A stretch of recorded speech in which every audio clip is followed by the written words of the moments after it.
Hello everyone, Bob here. Thought I'd come on and talk about some records that I've been listening to this week. I've been ordering some reissues online and they've been showing up here at the house. I did find one record in the wild, and I have one record that isn't out yet. That's right, Rob the Waxed pulled some strings over at Omnivore Recordings, and he sent this record over here to me. D.B. Schreier Emerges. Now, if you don't know, D.B. is a relatively unknown tenor saxophone player. He put this record out in 1967. They probably didn't press a whole lot of them because original copies sell from, say, $100 all the way up to $400. And D.B. is well regarded. His mother was a classically trained pianist, his father a surgeon, so he comes from a fairly affluent family, which afforded him the ability to try his hand as a tenor sax player. This is a collection of recordings from 2 live shows.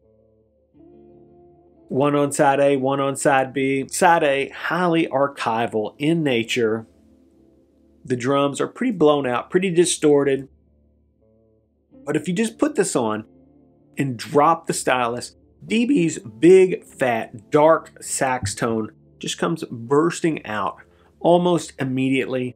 And you soon forget that, this is basically an amateur recording.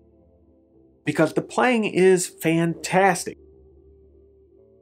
Now, side B is much more carefully recorded. It starts out with a beautiful ballad called These Foolish Things, and it ends with the legendary Miles Davis track, All Blues, which DB and company do a fantastic rendition of. This is a rare and hard to get record. It's going to be out on February 24th, and I think it's going to be like $20 or $25, so it's definitely worth getting. I will say that there are only 5 tracks on here. There's a CD that is also coming out that has some additional tracks if you want to hear those. But this is really worth picking up. It's just on the straight brown Omnivore label, and it's pretty cool. DB clearly comes from the John Coltrane school of sax, and he's pretty tasty. I would highly suggest this. Next, I've been ordering some of these Verve by Request titles, and I got this one. James Brown, Soul on Top. Check out this cover. Look at James. He's a legend. I've said this many times, but I'll say it again. If you've never seen the James Brown appearance on the Letterman show, just stop this video right now and just go watch that. That's it. This is James Brown at the height of his powers. It's a Man's World is on here. Now, this is the studio version, so it's not as good as the live version that we all know, but this is a fantastic record overall. When you find originals, they're almost always destroyed. All James Brown records are party records, and this is a nice reissue of this record. Third Man did a great job. Sounds good.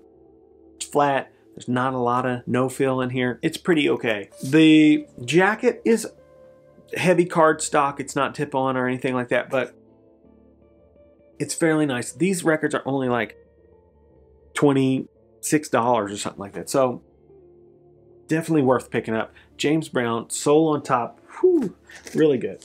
Last week, there was some OJC mania in the vinyl community thanks to Mazzy and his auction. He had a bunch of near mint and sealed 80s OJCs that he was selling for a friend, and he had an auction, and everybody was hot on these 80s OJCs. So I went down to Half Price Books and I saw this one sitting there. It's like $18, near mint, shrink, hype sticker, etc. And I thought, yeah, I'm going to pick that up. Kenny Burrell, Jimmy Rainey, 2 guitars. This is a smoking little record. Still got my OJC hype sticker here. Donald Byrd, Jackie McLean. Ooh, yeah. Burning. Typical prestige label. George Horn mastered. This is a nice record. Sounds great. Probably from the master tapes. These 80s OJCs, they're pretty much a no-brainer. If you see them, you should definitely pick them up because they're very nice. Now, this is a more obscure title. Like, Chad is probably not going to put this in his prestige series anytime soon. So, I had to have it. Jimmy Rainey. Kenny Burrell. Oh, yeah. The cover, but yeah, this was well worth the $18 that I paid for. A few different people in the vinyl community have showed this record, but I found out about it from Stunt Rock Confusion, or as we all like to call him, Stunty. He talked about this record quite some time ago. It was his pick for Best Album of the Year at one point, and for good reason. It's fantastic.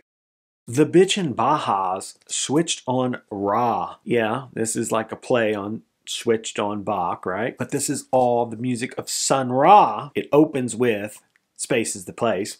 Great sounding record. It's all synths and keys of some sort, possibly some loops and things. I didn't want to research too deeply into this because when I know a lot about a record, it does steal some of the magic. And I like this so much, I just kind of want to just remain in bliss. And it has this cover that is a 3-color silkscreen, hand done. This is limited to 1,000 copies. And it's been out for a while, so you know what that means. You're probably not going to be able to get it. That said, if you see a copy of this record, you should definitely get it. It's really good.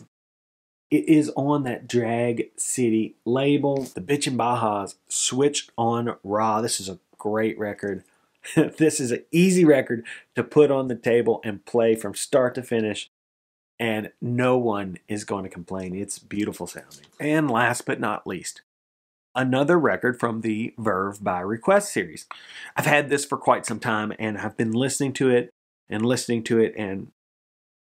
a couple things here. Number one, Ryan K. Smith. This was a straight up Babe Ruth home run on the mastering. I mean, he knocked it right out of the park. 2, Third Man. They did a pretty decent job on this. Alice Coltrane. Pata El Dua. I don't know how to say the title of this record. I do know this. I was really loving this cover. And then everyone started pointing out that it was phallic shaped in nature. And that's fine. But I'm just saying, I was just like, okay, a sarcophagus. And it has a little like animal in here, like a little rat or something. And I wasn't looking at the overall shape of it. Geez Louise. Anyhow, I think it's a cool cover. It's a spectacular record. The sonics on this are off the charts. Ron Carter's bass is as big as a house. Pharoah Sanders and Joe Henderson are playing spectacular on here. And Alice Coltrane, beautiful, beautiful harp. This is a fantastic record. Possibly her most accessible, maybe her strongest record. There's other Alice Coltrane records coming out soon, and I will be getting those. In the meantime, this record is less than $30, and it is the finest reissue of this record that has been released yet. You should get this right away. It's an incredibly rare original record to find, so the reissue is a no-brainer, especially at this price. The jacket is really nice. It's not tip-on or anything like that. It's just like the James Brown jacket. Just like a really heavy cardstock. But the printing is very nice. And it's a fantastic record. if you've tried Alice Coltrane in the past and you didn't like music, try this one. It's great. So, yeah, it's been a great week around here. The Bitchin' Baja has taken the #1 spot, I would say. Though I have been listening to the Alice a lot. James, he's been on here and there. And then this unexpected DB record. Check this out. It's $22. I mean, come on. Get some rarity in your collection. Anyway, guys.